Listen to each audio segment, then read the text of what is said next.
¿Aburrido de los típicos podcasts de ciencia? Pues aquí tienes otro. Desde el Instituto de la Grasa, CSIC, Cucharadas de Ciencia, con Raquel Gómez Coca.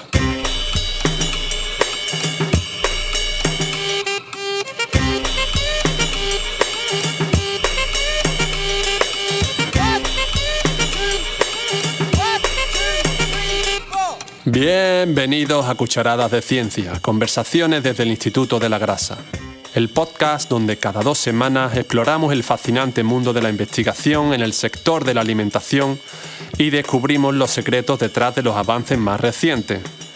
Estamos con Raquel Gómez Coca, nuestra anfitriona en este viaje. Saludos desde nuestro rincón de la segunda planta del Instituto de la Grasa.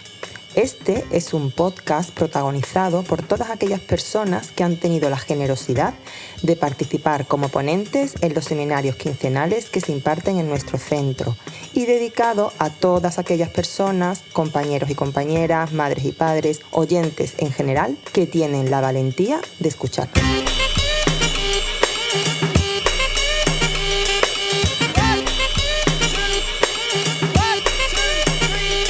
Hoy tenemos con nosotras a Gerardo Vallés. Buenos días, Gerardo.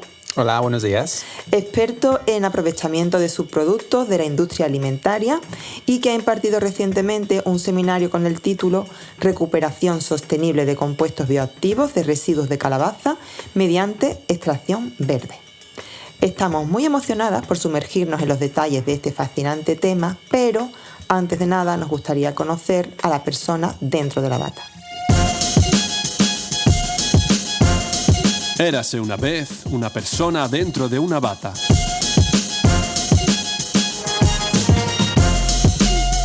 Como acabo de decir, antes de entrar en la perspectiva científica, pensamos que sería interesante conocerte a un nivel algo más personal y por eso hemos preparado un pequeño cuestionario. ¿Listo? Listo.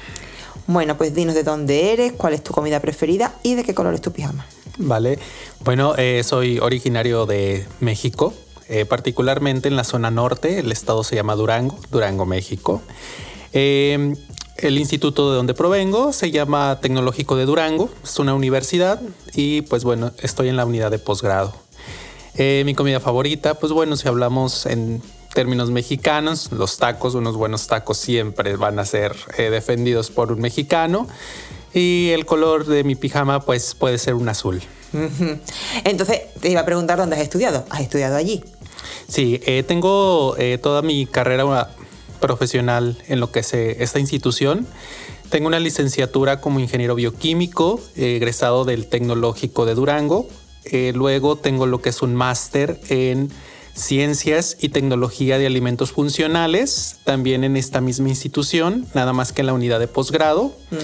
Y actualmente estudiante de doctorado en Ciencias en Ingeniería Bioquímica, también perteneciente a la unidad de posgrado de este instituto. Vale, entonces, Durango y estamos en Sevilla. ¿Cómo has llegado hasta aquí? Ha sido un camino muy largo, pero bueno. Brevemente, no lo hagamos largo. Claro. Bueno, el proyecto que nosotros desarrollamos como parte de la tesis doctoral está involucrada dentro de un área de pigmentos. Entonces es necesario caracterizar extractos que nosotros hemos obtenido en el perfil de pigmentos. Buscando diversas alternativas alrededor, primeramente en México, pues bueno, nos percatamos que no había un centro de investigación que nos pudiera colaborar en este aspecto. Es así como entonces nos empezamos a internacionalizar y encontramos lo que es el Instituto de la Grasa, que tiene un área de pigmentos. Y es así como entonces buscamos esta colaboración y que afortunadamente pues ha sido muy efectiva hasta el día de hoy. ¿Y cuánto tiempo llevas aquí? El día de hoy tenemos 3 meses. Estoy por cumplir en 2 meses y medio y estamos cerrando con este tiempo. Te pillamos por los pelos. Así es. Qué suerte hemos tenido, sí. Qué suerte. Y bueno, en todo este camino que nos has resumido, ¿has renunciado a algo o estás renunciando a algo? Bueno, parte de la ciencia siempre va a involucrar renunciar a algo, ¿no? Definitivamente, si lo vemos desde esta percepción, pues bueno, sí habrán renuncias a ciertas cuestiones, pero yo siempre lo veo desde la parte positiva realmente. Para mí es conocer, descubrir, tener nuevas relaciones de amistad. Entonces no creo que esté renunciando a algo, sino al contrario, estoy ganando experiencias, conocimientos y todo lo que se involucra estar fuera de casa un periodo de tiempo, como son 3 meses nada más. Muy bien. ¿Y tu meta? Bueno, aparte del doctorado, claro. Claro, sí. Bueno, tengo una meta a corto plazo, definitivamente es terminar la tesis doctoral. A un mediano plazo, buscar algún tipo de estancia postdoctoral, inclusive internacionalmente, si es posible. Y a largo plazo, hablando dentro de unos 5, 7 años, pues sí tener lo que es una base como investigador docente en México, porque va de la mano la investigación y la docencia. Y pues bueno, ese es el objetivo y la meta. Pero es que está genial, súper bien estructurada. O sea, es que hasta con años. Es como si hubieras escrito un mini proyecto de tu vida científica. Así ¡Qué es. barbaridad! ¿Y en qué año de tesis estás? Actualmente curso el 3er año. En México es por semestres. Estoy en el 6º semestre, que es el año 3. ¿Y en 3 años la podrías hacer o necesitas un año más? El plazo es de 4 años. Vale. Tenemos 4 años. Actualmente, pues curso el 3º. Vale. Y bueno, cuando... No quiero que me cuentes tu trabajo ahora, porque ahora eso va en otro apartado, pero cuando tú hablas con tus amigos o con tu familia o fuera del trabajo, hablas de tu trabajo, ¿hay algo que no te gusta que te pregunten o que te preguntan mucho y tú dices, pero si esto no tiene nada que ver conmigo? Bueno, siempre... El hecho de estudiar o tener la parte de bioquímica siempre ha causado mucha confusión, tanto en mis amigos, la familia. ¿Qué es lo más recurrente? Que preguntan, ok, eres de ciencias de los alimentos, nutriólogo. Asocian mucho esta parte de que nos dedicamos a la nutrición. ¿Qué puedo comer? Podría ser una parte, pero no necesariamente. Entonces, pues bueno, hay que explicarle la diferencia entre la parte de nutrición y lo que es ser un investigador en ciencias. Es lo más recurrente de, entonces tú eres nutriólogo. No soy nutriólogo, soy investigador en el área de ciencias. Que trabajo con alimentos no tiene nada que ver. Exacto. Que es mi matriz de trabajo. Sí. ¿Y hay algo que no te guste de tu trabajo? Bueno, no que no me guste, la verdad es que todo lo disfruto, siempre trato yo de ver las cosas positivas a todas las situaciones, pero pues bueno, definitivamente creo que la frustración es algo inherente en este campo. De pronto un experimental que te ha tomado todo el día y que de pronto te das cuenta que por una falla mínima todo ese trabajo queda atrás. Pues es lo más difícil. Entonces es lo que no me gusta, tener que someternos a lo mejor a frustraciones, a presiones involuntarias. Y pues nada más, es lo único. Yo conozco a una persona que cuando le pasaba eso que tú acabas de describir, decía, bueno, este día es como si me hubiera ido a la playa. Hubiera estado en la playa, hubiera sacado lo mismo, pero estaría moreno. Pues sí, así es. Así. Sí, justo. Pero claro, es que si no se hacen esas cosas, uno va construyendo incluso sobre los días en que las cosas no salen. Bueno, y sobre la igualdad en el mundo científico, ¿tienes alguna opinión? Bueno, estos últimos años ha sido una revolución impresionante. Yo agradezco, siempre he sido una persona muy agradecida, que tengo la fortuna de vivir la ciencia desde una equidad totalmente igualitaria para todos. Entonces, ¿qué opinión tenemos? Que siga haciendo la investigación por esta ruta, que no cambie en ninguna parte. Ni en México ni en ninguna otra parte, porque lo he visto también en esta región del mundo y nada, o sea, la ciencia es para todos y por todos y así debería de seguir para siempre. ¿Y qué les dirías a quienes están pensando dedicarse a esto, tú que estás ahora mismo en pleno apogeo? Bueno, simplemente que si es algo que nos gusta, va a fluir. Hacer las cosas por gusto realmente es una buena manera de poder sobrellevar todas las ventajas y las desventajas que esto involucra. Pero si lo hacemos nada más porque me obligan o porque mi familia a lo mejor tiene esta línea de profesionales, pues no es algo que va a ser funcional.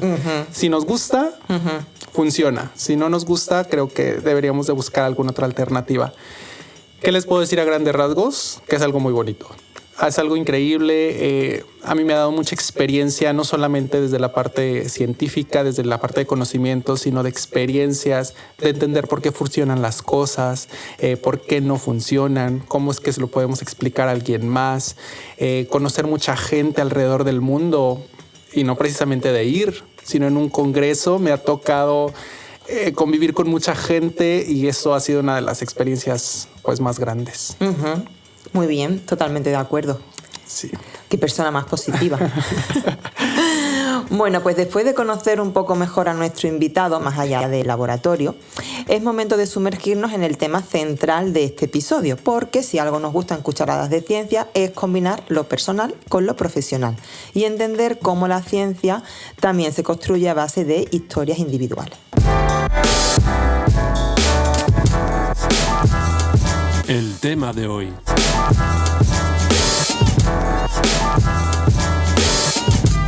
Hablemos ahora sobre el seminario que has impartido recientemente aquí en el Instituto de la Grasa, que como ya he dicho, se titulaba Recuperación sostenible de compuestos bioactivos de residuos de calabaza mediante extracción verde. ¿Puedes hacernos un resumen de este tema y explicarnos por qué es relevante en tu campo? Claro que sí. Bueno, ¿de dónde inicia o de dónde partimos realmente? México es un país megadiverso, ¿no? Pero no solamente en cuestiones de flora y de fauna. O sea, somos megadiversos en cuestiones de cultura y de muchos otros ámbitos. Pero también tenemos grandes industrias de alimentos, procesadoras de alimentos. Y entonces, pues surge una necesidad muy grande en lo que es nuestro país. ¿Qué hacer con todo lo que no es comestible? ¿Qué hacer con todas las partes de los alimentos que no sirven para comercializarse o que pues simplemente no forman parte del proceso? Entonces, pues de ahí nace esta necesidad de buscar qué hacer con ello. Y entonces nosotros aprovechamos todos los residuos agroindustriales para darles una segunda vida, para ver cómo podemos regresarlo a la sociedad en beneficio de la sociedad. Entonces, ¿de qué trata el seminario? Pues de mencionar cómo es que transformamos un residuo que no tiene aplicación mínima a un ingrediente bioactivo para poder aplicarlo a alimentos y de esta manera volver a distribuirlo a lo que es la sociedad. Entonces platicamos un poco acerca de el proceso, qué es lo que hicimos, cómo es que lo logramos y qué resultados hemos tenido hasta este momento. Uh-huh. Porque y no eres el primero en los seminarios que hemos impartido y en los podcasts que hemos grabado que nos habla, claro, ya no hablamos de residuos, que está dentro de lo que es la economía circular. No son residuos, son subproductos. Pero tú en el seminario hablabas de calabaza. ¿Y por qué? ¿Que estamos hablando de la misma calabaza que se encuentra en el súper? Hablamos de una calabaza que sí es muy comercial y que podemos encontrar en cualquier parte, inclusive del mundo, ¿no?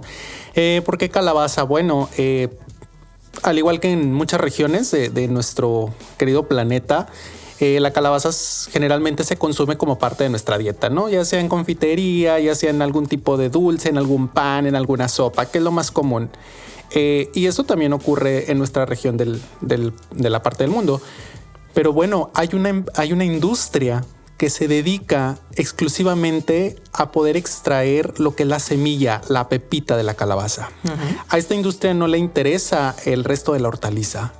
Entonces, ¿por qué es tan importante la pepita de la semilla? Pues por su valor comercial, definitivamente. Uh-huh. Es un precio muy asequible para lo que es el campo en México y entonces de ahí surge esta pues necesidad de poder cultivar calabazas, sí, cosecharlas y simplemente extraer lo que es la pepita. ¿Y el resto? Y el resto es lo que entonces conocemos como un subproducto agroindustrial. ¿Qué es lo que pasa? Se queda en los campos de cultivo, no está destinado para ningún uso en particular. Y entonces anualmente pues hablamos de cantidades exuberantes de lo que es residuos de calabaza. O sea, estamos hablando que para poder obtener 1 kilo de semilla necesitan procesar alrededor de 15 a 20 calabazas para poderlo lograr. Entonces, pues es a lo que nos interesa a nosotros y por eso es que elegimos esta matriz, residuos de calabaza. Ahora, la investigación ha ido mucho más allá y ha sido ampliamente reportado que la calabaza es una de las hortalizas con compuestos bioactivos al por mayor. Entonces, nosotros lo vemos desde la perspectiva de estar desperdiciando Totalmente. algo que si conociéramos todos los beneficios Hombre. que tiene, Y además está tan rica. además es riquísima. Entonces, a ti digamos que tú tienes tus calabazas sin la semilla y tú trabajas con eso. O sea, Así toda es. la pulpa, los pelitos que tiene dentro, la Así piel. es. Vale, y tú de ahí lo que haces es extraer esos compuestos bioactivos. Y tú hablas de extracción verde. Así es. Que eso de verde, Bueno, hoy en día proponemos que las extracciones de compuestos bioactivos, no solo de la calabaza, sino de cualquier matriz, debe dirigirse hacia lo que son procesos verdes. Porque muchas veces utilizamos un subproducto diciendo, pues voy a ayudar a ya no contaminar. Pero entonces utilizamos algún tipo de solvente que resulta ser más contaminante que la propia matriz, ¿no? Entonces hay que revolucionar esto. Proponemos entonces utilizar extracción verde. ¿Y qué involucra una extracción verde? Pues bueno, utilizar matrices alternas a las tradicionales, que no formen parte de lo que es una dieta convencional. Solventes que no sean tóxicos, que no sean inflamables, que no causen algún daño, que podamos obtener extractos que puedan ser aplicados directamente a los alimentos sin necesidad de separarlos de los solventes, porque muchas veces es lo que ocurre, ¿no? Que necesitamos, pues ya tengo mi compuesto, ya lo tengo en mi solvente, ahora ¿cómo lo voy a separar? ¿Qué más involucra? El uso de tecnologías emergentes también, como los ultrasonidos, el microondas. Entonces, ¿cómo lo hacemos? Utilizamos nosotros solventes verdes alternativos a lo que son los solventes convencionales para extraer los compuestos de interés. claro, entonces, porque claro, cuando uno habla de verde, esa extracción verde, lo que estamos hablando es de un proceso sostenible, amigable con el medio ambiente, lo que tú dices, Así es. voy a extraer los compuestos que me interesa, pero mientras luego estoy utilizando tantos tóxicos y tantas cosas que por un lado genero muchos residuos de verdad y por otro lado, una vez que tengo mis compuestos de interés, ahora tengo que limpiarlos. Así es. Entonces tú evitas Exactamente. todo ese proceso. Sí, bueno, buscamos la manera de evitarlo. Esperemos poderlo lograr, sí. Vale, no te voy a preguntar cuáles porque supongo que eso es súper secreto. Entonces, nada, vamos a dejar ahí lo de los solventes verdes, Ok. Muy bien. vamos a dejarlo ahí porque sé que eso es un campo interesantísimo y que da para mucha investigación, claro. Entonces, ahora me surge otra pregunta. Tú extraes, vamos a carotenos, clorofila, fenoles, ¿no? Que son los compuestos Así bioactivos es. más importantes. Sí. Y eso está claro que tiene una aplicación antioxidante, actúan como vitamina. Por supuesto. Vale. ¿Y el resto que te queda? Ahora te quedará una masa de calabaza sin... Sí. ¿Y qué se hace con eso? Bueno, justamente esta es la segunda parte que nosotros proponemos en este tipo de extracciones. Nosotros le llamamos extracción secuencial. O sea, buscamos maximizar los residuos de calabaza. ¿A qué me refiero con esto? Que muchas veces nosotros nos dirigimos por el compuesto de mayor interés, ya sea porque es el mayoritario o porque es el que queremos estudiar. Pero el resto de compuestos presentes en la matriz, pues muchas veces no nos interesa. En nuestro caso, buscamos hacer una extracción secuencial, es decir, primero retirar pigmentos, luego retirar polifenoles y finalmente a ese residuo que podría quedar lo caracterizamos en cuestión de fibra. Entonces, con esto, luego retomamos a lo que ya se ha comentado, lo de la economía circular. Hemos regresado, más bien hemos tomado un residuo y hemos logrado el zero waste, que hoy es sumamente importante. Totalmente. Entonces, 2 compuestos y el final evaluado en fibra. Entonces, tenemos los pigmentos, que serían carotenos y clorofila, Sí. que nos van a servir para qué. Una vez que tú los tienes, ¿qué haces con ellos? ¿Qué quieres hacer? Queremos aplicarlos en un alimento directamente. El solvente que utilizamos nos permite aplicarlo de manera directa. Porque aunque te tomes un poquito de solvente, Sí. a ti no te va a pasar nada. No va a pasar nada. Al contrario, es muy benéfico. Vale. ¿Y tienes ya algún alimento o lo habéis intentado ya en algún alimento? Sí, se desarrolla actualmente en la aplicación de como un cake, un pastel. En tamaño mini. Buscamos 2 cosas: mejorar el color, obviamente, Y la segunda es, pues, tener esa parte bioactiva dentro del panecillo. Oye, si mejoras el color y no necesitas las cubiertas estas que tú dices, madre mía, esa cubierta naranja, Así es. lo que tiene que tener, o Así verde, es. pues si logras hacer eso a base de carotenos y clorofilas, Sí. y encima tienes todos los beneficios, porque Así son es. antioxidantes. Así es, también. Y provitamina A también. Y provitamina A. Vale, la parte de los fenoles, que también son antioxidantes, con los fenoles, ¿qué hace? Los fenoles los tratamos de extraer para aplicarlos en una película biopolimérica.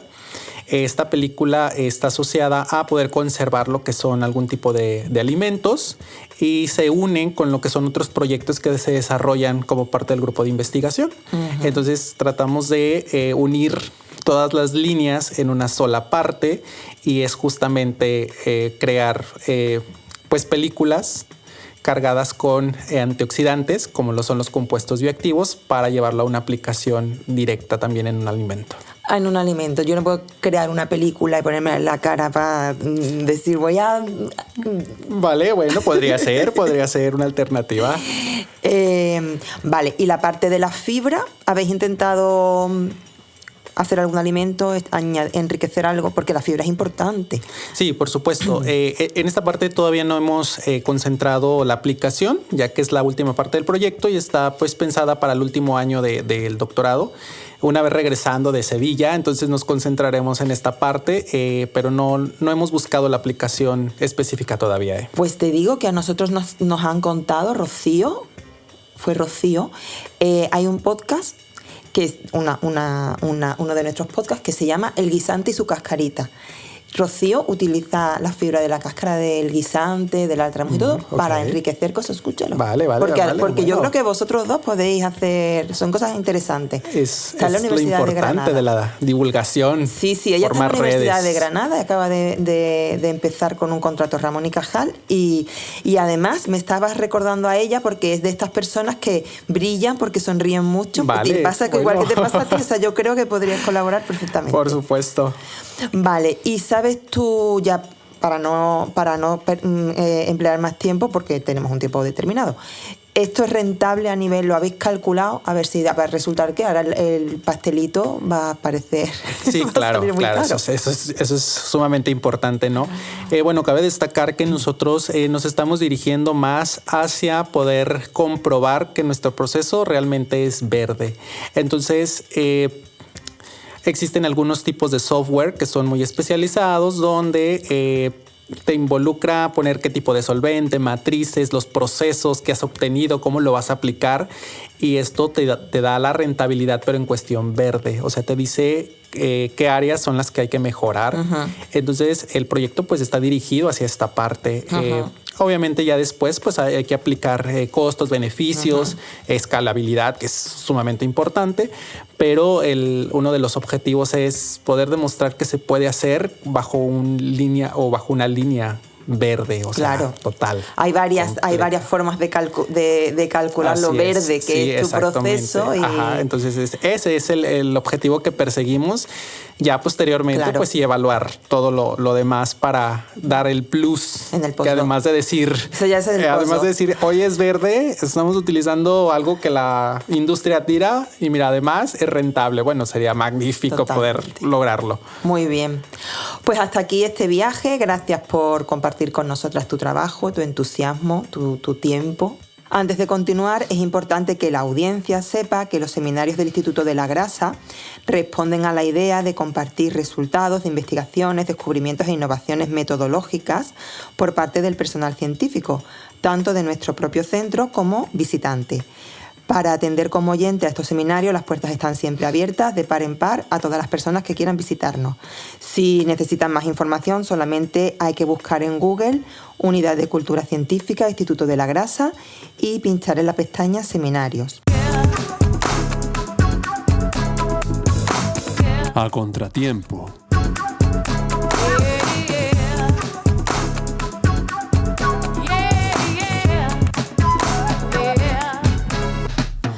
En esta sección vamos a ir hablando de eventos históricos relacionados con el tema del seminario sobre el que trata el podcast. Hoy viajaremos unos 10.000 años atrás en el tiempo y vamos a ir al continente americano para hablar de la domesticación de la calabaza, porque las calabazas, queridos amigos, no siempre han sido como las vemos en las decoraciones de Halloween.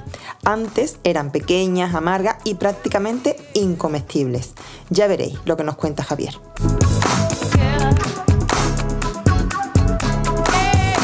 A contratiempo de hoy vamos a hacer un viaje largo, muy largo. Nos vamos no a retrotraer siglos, sino milenios, unos 10.000 años atrás en el tiempo.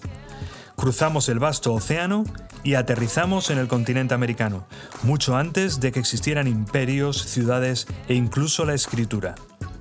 Hoy vamos a hablar de uno de los procesos más tempranos y más sorprendentes de la historia de la alimentación humana, la domesticación de la calabaza.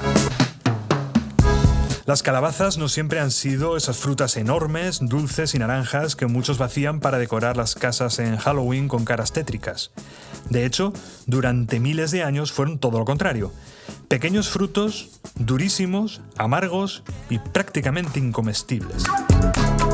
Las calabazas son cucurbitáceas, una familia que incluye no solo las calabazas clásicas, sino también calabacines, zapallos y otras muchas variedades. Y aunque pueda parecer extraño, la calabaza fue una de las primeras plantas en ser domesticadas. Mientras que en Oriente Próximo se domesticaba el trigo y en Asia el arroz, en América se domesticaban calabazas. Los restos arqueológicos más antiguos de calabazas domesticadas se remontan a entre 8.000 y 10.000 años antes del presente, en regiones que hoy corresponden a México y Centroamérica. ¿Pero qué sentido tenía domesticar una planta que no era especialmente buena para comer? Porque efectivamente, las calabazas silvestres eran muy amargas. Contenían grandes cantidades de curcubitacina, un compuesto químico del tipo triterpeno que es tóxico y de sabor extremadamente desagradable. Tan amargas que hoy apenas pueden ser consumidas por humanos sin provocar problemas digestivos serios. Entonces, ¿por qué molestarse? La respuesta es que las primeras calabazas no se domesticaron por su pulpa, sino por sus semillas y su corteza. Las semillas de calabaza, incluso en las variedades silvestres, eran nutritivas, ricas en grasas y proteínas y relativamente fáciles de recolectar. Pero además, la dura cáscara de la calabaza seca funcionaba como recipiente natural. Una vez vaciada, servía como cuenco, como contenedor para agua o alimentos e incluso como flotador para la pesca. La domesticación de la calabaza coincide en el tiempo con la extinción de la megafauna, como mastodontes, perezosos gigantes y camélidos primitivos. Eran animales enormes capaces de comer estos frutos amargos sin problema y dispersar sus semillas a grandes distancias. Así pues, la calabaza dependía de estos animales para prosperar. Cuando esa megafauna desapareció, hace unos 12.000 años, muchas plantas quedaron en una especie de callejón evolutivo. Y entonces apareció el ser humano. Sin quererlo, sin plan maestro, las poblaciones humanas ocuparon el nicho ecológico de estos grandes mamíferos. Recolectaron calabaza, movieron semillas, seleccionaron frutos menos amargos con cortezas más manejables o semillas más grandes. No porque supieran genética, sino porque esas variantes eran simplemente más útiles. Así empezó un proceso lento y casi invisible, la domesticación. Generación tras generación, al guardar semillas de las calabazas menos malas o más prácticas, los humanos fueron alterando la planta. Poco a poco disminuyó la concentración de cucurbitacina y la pulpa empezó a ser menos tóxica y menos amarga, y más tarde, hasta agradable. Miles de años después, la calabaza empezó a convertirse también en alimento. Este proceso no ocurrió de una sola vez ni en un único lugar. Distintas especies de curcubita se domesticaron de forma independiente en diferentes regiones de América. Algunas en Mesoamérica, otras en Sudamérica Oriental. Cada cultura desarrolló su propia relación con la planta. Con el paso de los milenios, la calabaza se integró en uno de los sistemas agrícolas más ingeniosos jamás creados, la milpa. En ella, la calabaza crece junto al maíz y las leguminosas, por eso las llaman las tres hermanas. El maíz proporciona soporte, las legumbres fijan el nitrógeno al suelo, y la calabaza cubre el terreno, evita la erosión y reduce el crecimiento de malas hierbas. Un ecosistema agrícola autosuficiente, un ejemplo temprano de agricultura sostenible, diseñado sin ciencia moderna, pero con una comprensión profunda del entorno. Para cuando llegaron los europeos a América, la calabaza ya estaba completamente transformada. Existían decenas de variedades, con formas, colores y sabores distintos. Algunas se hervían, otras se asaban, otras se secaban para conservarlas durante el invierno. La pulpa era alimento, las semillas un recurso energético, la cáscara un objeto cotidiano. Y entonces la calabaza cruzó el Atlántico. En Europa, África y Asia, se integró rápidamente en las cocinas locales. En algunos lugares fue comida de pobres, en otros ingredientes festivos. En todos los casos, una planta americana terminó cambiando dietas en medio mundo. Y mucho después, ya en el siglo XX, alguien decidió vaciarla, ponerle una vela dentro para Halloween. Y hasta aquí nuestro contratiempo de hoy. Nos vemos próximamente. Y con esto llegamos al final de otro episodio de Cucharadas de Ciencia. Agradecemos una vez más a Gerardo que haya compartido este tiempo con nosotros. Gracias, Gerardo. Una vez más se despide el equipo titular formado por Javier Sánchez Perona en nuestra sección A Contratiempo, Juan Manuel Espinosa Cabello en las locuciones y la parte técnica y para todo lo demás, yo misma, Raquel Gómez Coca.